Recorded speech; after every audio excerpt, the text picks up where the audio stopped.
Hello once again, YouTube. It is me, Base Jalarin, and we are here again to film yet another installment of the in-depth manga collection tour, and we are on the second shelf, and we're just going to get right into it. We got a lot of stuff to cover today. And first thing we have here is Chobits Volume 2. I covered the Chobits series in my last in-depth manga collection tour, because Volume 1 was on the first shelf, so we're just going to ignore that. We're just going to continue right along. And then we have here is Clover. We have the first two volumes in the Tokyo Pop release, and we also have the full, 4-in-1 from Dark Horse, which is the full series. As you can see, I bought Clover at a point in my life where I didn't really care about how I treated my manga. I try to treat my manga with a lot more TLC these days. If it comes to be damaged, I try not to really care about it, but I try not, as best as I can, to not damage the books themselves. So as you can see, I creased the hell out of the spine, which is really unfortunate because Clover is a beautiful, beautiful story. And I don't know if this is out of print or not from Dark Horse, because Dark Horse tends to let their stuff go woefully out of print really, really fast. But I suggest picking it up if you're a Clamp fan, because it is beautiful. The layout, how they did their panels, their paneling is just, it's not like normal manga, I feel. It's really, really unique and really cool, and the aesthetics are beautiful. And the reason I have volumes 1 and 2, because I bought this first and I bought these second. The reason I have these is, even though it's by Tokyo Pop and they flipped it when they were publishing it, how they published it was actually really beautiful, and it's really unfortunate that it's kind of flipped and it kind of takes away from the overall quality for me. But they have this very translucent plastic film over the cover. It's got this, the silver detailing that kind of lays over it, over the details on the underneath. And on the inside flap, it's got the lyrics of the song that plays throughout the book. It's a really, really cool release, and Tokyo Pop was really, really neat in it was really innovative how they published it. It's just really unfortunate that they went ahead and it's like, hey, let's flip this and ruin it. But yeah, that's Clover. Next up we have Complex Age, volumes 1 through 6, which is also complete. This is a beautiful, wonderful coming-of-age story, and I definitely recommend it to anybody who likes coming-of-age sort of stories. And it's really, really short. It's only 6 volumes, so it's not that long.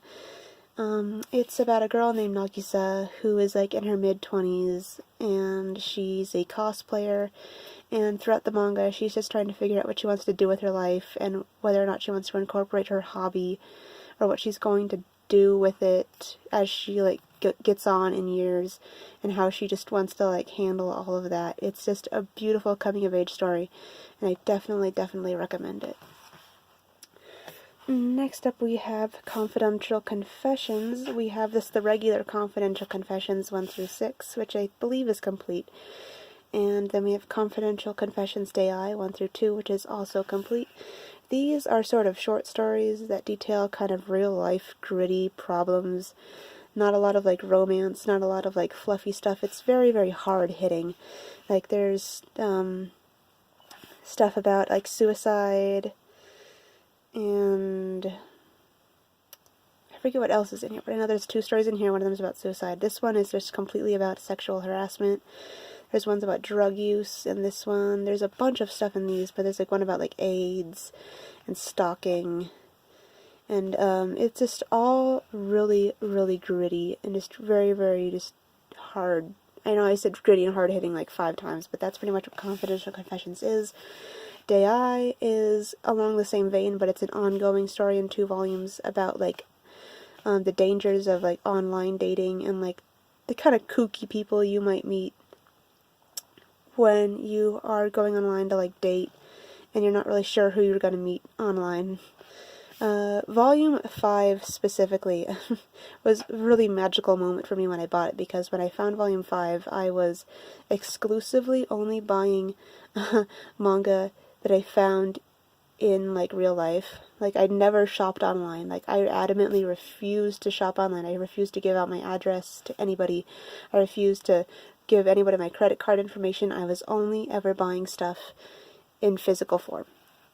And the fact that I was able to find Volume 5 long after it had gone out of print, long after Tokyo Pop had vanished from everybody's, like, conscious. I finally found it at a used bookstore a little bit before they actually went out of business, so it was really, really lucky of me that I was actually able to find this without having to bother to go to, like, Amazon or something. Yeah, that's really neat. Next up we have Death Note, Volumes 1 through 12, which is complete. We have the single volumes as well as the all-in-one edition. My husband keeps on saying that we should also buy the black editions, but honestly, if we're going to buy it a third time, that is up to him. That is going to be his job if he wants us to collect Death Note a third time, which I'm not in any hurry to do at all. Next up we have Delicious in Dungeon, Volume 1, and down here on the second shelf we have Volumes 2 through 4.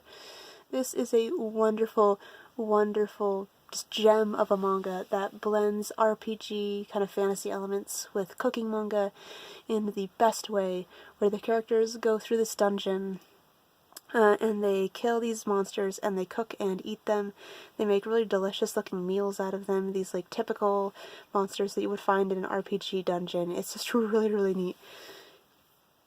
And the reason I also like it so much, this is just a bonus for me, and it's that Marcille, this elf, is one of my many elf waifus.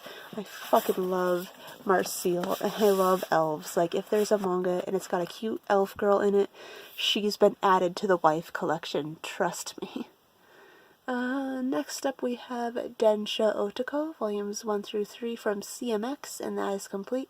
And the reason I say from CMX is because Densha Otoko has been adapted, I think, 3 or 4 times in different, like, styles. I don't know what version this is. I think I forget, there's like a shoujo, a shonen, a seinen, and I think there's a josei version. That might be me just getting my facts wrong, but this one specifically was one that I bought. We have the one that Viz published. Also, that's one that my husband initially bought, and we're constantly squabbling about whether or not either of us bought the better version of Train Man. But this one is pretty neat. I really like it. If I were to compare it to the other one we have, this one develops the side characters that our main character meets on 2chan a little more. They're given a lot more personalities and backstories, and maybe even a little bit of character development, which I really like. And also the art, if you did not know, is by the same person who did the art for Yowamushi Pedal. So if you liked the Yowamushi Pedal at all, I suggest looking into this one, the superior one. And yeah. Next up we have Devilman G Grimoire, Volume 1. My feelings about the series were kind of cool. I didn't really care. It was just something that my husband wanted to buy. But then Devilman Crybaby came out on Netflix, and I gained a higher appreciation for the series. So after I binge-watched, like, Devilman Crybaby 3 or 4 times, and then I went back and read this manga again. And just seeing, like, all these characters that I'd grown accustomed to from Devilman Crybaby. Sorry, my arm is getting tired. It was just really, really a neat treat, and it added to my enjoyment of this manga, and I can't wait for Volume 2. Next up we have Dichiko's Champion Cup Theater, which is my only manga that is published by Studio Iron Cat, which seems like a flash-in-the-pan sort of publisher that came out and then immediately vanished, because you see nothing in anyone's collection from this publisher. But I used to have a lot of DG Carrot manga. I used to love DG Carrot, but I wound up selling all of them. This is the one remaining, DG Carrot manga that I have by Kogedombo. And what it's just a collection of just quick little, they're not necessarily 4-koma, but they all, as you can see, have like a format that they follow that was published in a magazine, like a monthly magazine, and it was just like a panel, short little strips, comic strips, about the wacky adventures of Dijiko and her sister Puchiko, and they're like co-workers that work at this shop called Gamers, It's also really, really old. As you can see, it's not in the best condition at all. It's yellowing around the edges of the fucking cover. It's bent in all sorts of places. I'd show you, I think the entire back cover has been bent. It's very, very small, too. It's very, very itty-bitty. And I think one of, like, the full color pages in the front is starting to fall out. Like I said, it's definitely something from an era when I wasn't really all that careful with my manga. Next up we have Dragon's Crown, Volume 1. I don't know, sorry about my finger. I don't know when Volume 2 is going to come out. I looked on Amazon, it doesn't appear to even have like a release date, because I don't trust Udon at all, but I loved Dragon's Crown because of the titty. Yeah, I'm just gonna go right ahead and say that I like it because of the titty, especially Amazon, who is on the cover. Fuck yeah. Look at those abs. Look at those thighs. I want to get crushed by those thighs. But yeah, Dragon's Crown Volume 1 is definitely one of those horny on main purchases, for sure. Next up we have Dramacon, Volumes 1 through 3, which is complete. This is an original English language manga that was produced by Tokyopop. Tokyopop had a very big soft spot for original English language manga back in the day, and they published a lot of it, and this was one of them. The story behind this one, I love telling this story because it just shows what kind of little shit I was when I was a teenager. Back in the day, I was at a sleepover with my friends, and Volume 3 had just come out, and apparently Volume 3 had taken years to come out, apparently, or something like that. And so my friends, like 2 of my friends, were super fucking hype, and so they both bought it at the bookstore prior to the sleepover, and they brought it with them to the sleepover, and they both had to read it in unison, and they refused to, like, go to page or 2 ahead of each other. They had to read it page by page in unison so they could experience it in tandem. Meanwhile, me, super manga elitist who would only read manga from Japan and nowhere else, judged the shit out of them all night because they were reading their stupid weeb English manga. And so I was all like, this manga is so fucking stupid. But I knew that if one is to judge a series, one has to first experience the series. So in order to fully judge these two for going crazy over this manga, I bought the entire series and I read it. And it turns out that I really like it. And honestly, if you think that English manga and stuff like that is cringe, that's totally okay with you. But I'm just under the impression, I'm just here for the stories. I'm just here for the fun stuff and art and things. I don't know, but I'm long past the stage where all English language manga is cringe and dumb. I just kind of accept it for what it is, and Dramacon was probably my gateway drug into kind of accepting that sort of thing in my life. Next up we have Dreamin Sun, Volumes 1 through 5. This one I feel is one that'll disappoint a lot of people, because this was published after they published Orange. This is by the same author. And it is nothing like Orange. It is just a shoujo. It is a by-the-numbers regular shoujo with kind of an annoying, like, protagonist who can't really who can't make up her mind about, like, romantic sort of things. It's not Orange. And I feel people are going to pick this up thinking that it's going to be like Orange, as hard-hitting and as emotionally driven as Orange, and they're going to be disappointed. And I am trying to read this out of the context that it's by the same person who did Orange, and I'm enjoying myself a little. There's some things that are kind of but I'm sticking around. I'm definitely hanging on till the end here, folks. Next up we have Drug and Drop Volumes 1 and 2. I have no fucking idea what's going on with this series. This is the follow-up manga from Legal Drug.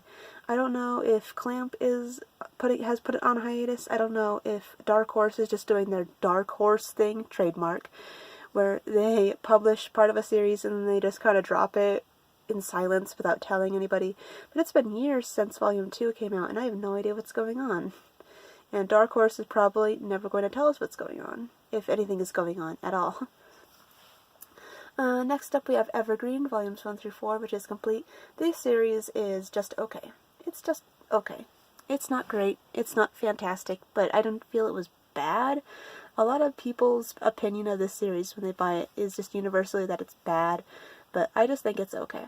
I just think Evergreen is okay. Next up we have Eyeshield 21, volumes 1 and 2, and then down here on this next shelf we have volumes 3 through 6. We are obviously very behind on this series, but I'm not a fan of sports manga, and my husband, who originally bought a bulk of this series, that we own anyway, his opinions on the series have cooled, so there's not really much of a drive to collect it. Maybe one day I will start going out of my way to buy the volumes that I'm missing, but I am in zero hurry because, like I said, I'm not a fan of sports manga. Next up we have Forget Me Not, volumes 1 through 7, which is complete. This is a really neat story. It's been a really long time since I read it, but it's about this guy, and he, gets kind of, injured on his moped, or I think he by a moped, I forget. I think he gets into an accident involving a moped. It's been a very long time since I've read this manga, can you tell? But, and he's, rescued, sort of, from the accident by somebody, and it turns out that it's a girl that he knew from his past, but turns out this dude has tangoed with a lot of girls and broken a lot of hearts in his time, so pretty much this manga is him trying to figure out who rescued him, and all of his, flashbacks to all these girls that he kind of had, interactions with. And it's a really neat drama, and I really, really like it, and I highly recommend it. Next up we have Free Colors Kingdom, volumes 1 through 3, which is complete. This is just kind of a fan-servicey cat manga about cat girls and cat guys fighting over this ancient collar that's buried under this sort of apartment complex that will grant them ultimate power of wild cats or something. I actually got this back in the day before I bought manga for fetishy reasons. I just liked it because the cat characters are just really, really cute. And I was really interested in the story, believe it or not, and the ending is super disappointing. I know no one's ever going to buy this manga because it's a really old Delaray manga, and it's incredibly niche, and I understand that, but I just like ranting about the ending because they have this super huge battle with, an enemy faction, and then it just quickly, ties up every single loose end as fast as it fucking can, and it's kind of underwhelming, and yeah. Next up we have From the New World, volumes 1 through 7, which is complete. This is based off a novel of the same name, and also there's an anime, and the opinions of the manga are actually really low, and not a lot of people like this manga. They are put off by the fan service, they're put off by, I don't know about the novel, I've never read the novel, but the anime is kind of tame with the relations of the characters, at least in a romantic sense. The manga, there's a lot of, graphic sex in the manga that a lot of people feel, had no place in the series, and it'll turn a lot of people off, especially if you're introduced to the series through the anime. There's a really big Yuri element, though, so if you're just in it for the Yuri, go for the Yuri, but it's definitely a polarizing thing, and if you were introduced to the anime first, it may not be the manga for you. Next we have Gunblaze West, volumes 1 through 3. This is the Japanese release that we found at a Second & Charles. Not much to say about this considering I can't read Japanese. I've never read Gunblaze West, and it is by the author who wrote Rurouni Kenshin, and we're just gonna leave that where it lies. Next up we have Furikuri, volumes 1 through 2, which is complete. This is the Tokyo Pop release. I have not switched up to buy the Dark Horse, I think is what it is, release. Mostly because these two were probably some of the first additions to my manga collection when I was a kid. one of the first manga I was ever introduced to, because I had a friend who was like way into anime and manga before me, and he introduced me to anime and manga through like Dragon Ball Z and through Fulikuli, and I fell in love with the series, and I was like, wow, anime and manga is really fucking weird, and I bought it, and it was just a really interesting gateway. Next up we have Flying Witch, volumes 1 through 4. This is a really cute, kind of really calming series about this like girl who's like a witch in training, and she moves in with her relatives, and they kind of live in the boonies. And it's just a really cute, quaint little series about witchcraft in just a little nice countryside town. It's just really nice. It's really quaint. Next up we have Forbidden Scrollery, volume 1, which is a Toho manga, and as somebody who's never played Toho before, I did not feel very lost. There's a couple of main characters who make appearances that are from the video game, and it feels like you need a little context into who they are, but not a lot. And it's just really cute, fun, adventure-y stuff. And yeah, if you like Toho, definitely get it, because, you know, it's a Toho manga, but I just got it because of the cute, and because impulse buying rules my life. Next up we have Geijutsuka Art and Design class, volumes 1 through 7, which is complete. This is a cute 4-koma about just girls going to an art high school. And you can tell it's a really old series because the first original volume I have is $10.99. Which, if you don't know, Yen Press charges $17.99 for their 4-koma.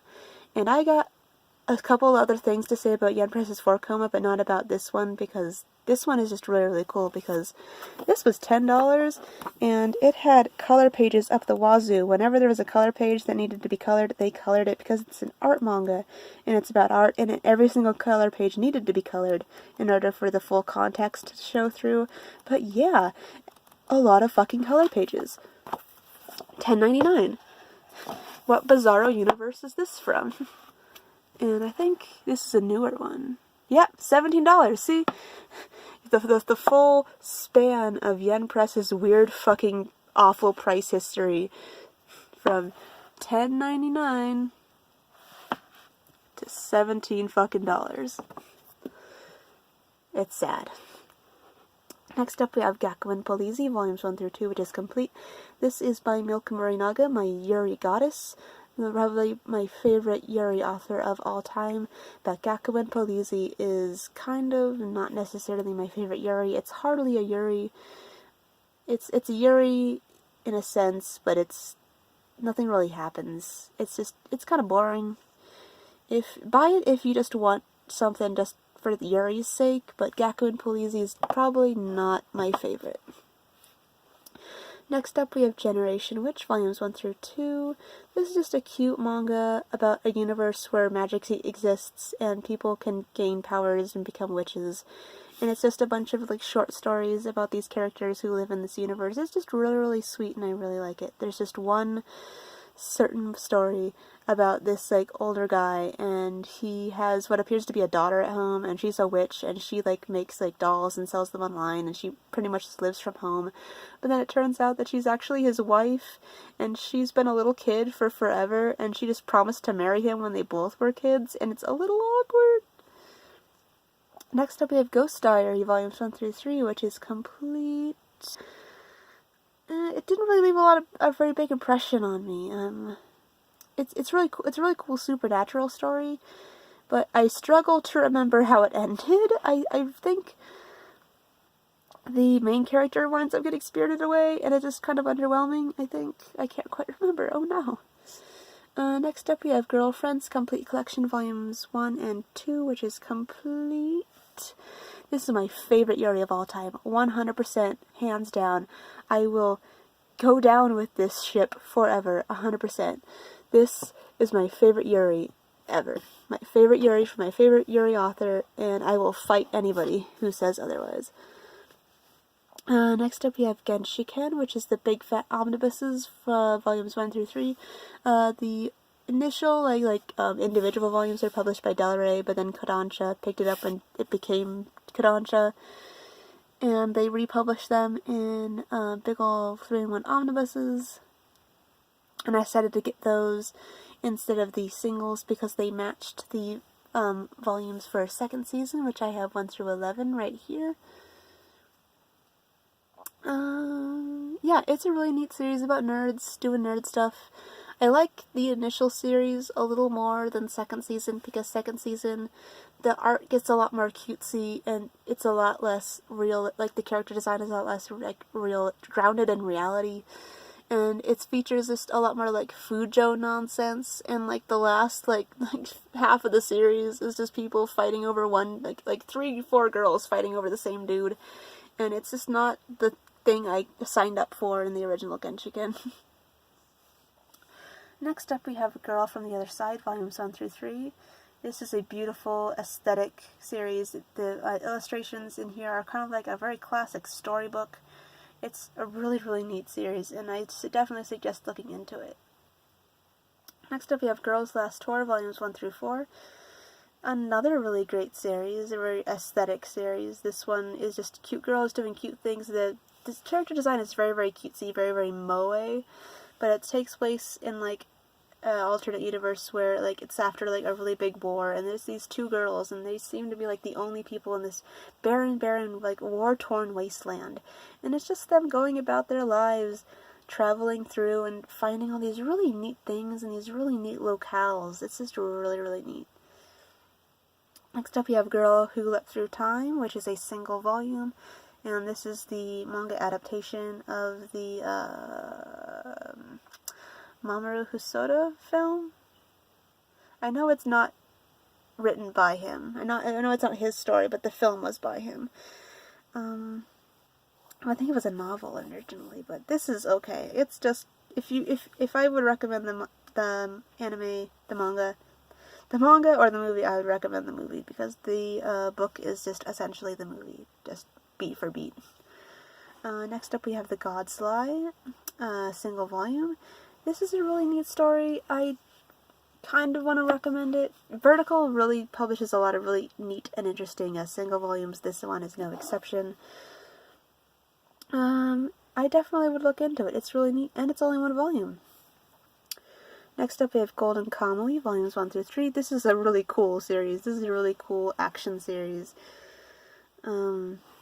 I've read volume 1, I've sort of read volume 2, but not really, haven't read volume 3, so there's not a lot of stuff I can say, but there is a scene where the main character punches a bear right in the face, so, I mean, what else can you fucking say? Just punches the bear right in the face. That's the kind of manga you're dealing with, bear punching. Next up we have Goodnight Punpun, volumes 1 through 7, which is complete. This is another Inyo Asano manga. Probably, if you read Solanin and you liked Solanin, definitely pick up Goodnight Punpun because it is probably my favorite manga by Inyo Asano, hands down. I love it so, so much. It's just really, really fucking great. Next up we have The Great Catsby, volumes 1 through 6. This is actually a manhwa about cat people. Like, it's really weird because humans also exist in this universe, but there's also cat people, and it's full color, and it's about this character named Catsby who he doesn't have a job, he's unemployed, and he lives with like his friend from college, and I don't think I can fit this in there, so I'm just gonna set it up here. And it's kind of about like his attempts to. He's just been dumped by his girlfriend who went to go marry some man for his money, and it's him just trying to deal with that fact because he like really, really loved her, and he's trying to like get back into the romantic scene. He's trying to get his life together, but he really, really can't. It's really depressing, sort of downer manhwa.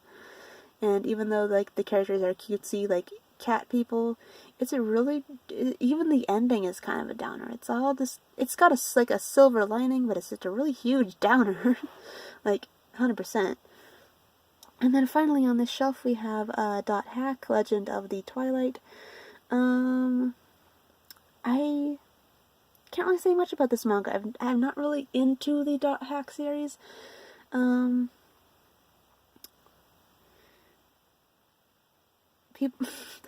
The only thing I can actually think is that one of the characters, she's like an American, but she's the one who uses like a lot of like Japanese buzzwords like kawaii and stuff like that. It's just all like, wow, they actually have a weeb in this manga, like 100% a weeb. But yeah, Dot Hack is kind of like, Dot Hack Legends of the Twilight is kind of like a lighter side of the Dot Hack franchise. It's not a lot of like serious like people trapped in a video game and they're dying. It's just a fun little adventure romp where they just kind of go through this video game and fight. But yeah, and that was my second shelf. Just barely over the 30-minute mark. I am so sorry these videos are so long. I'm trying to shorten them as much as I can, but there's not much I can do. But yeah, that is it for me, and I will see you all in the next video. Goodbye.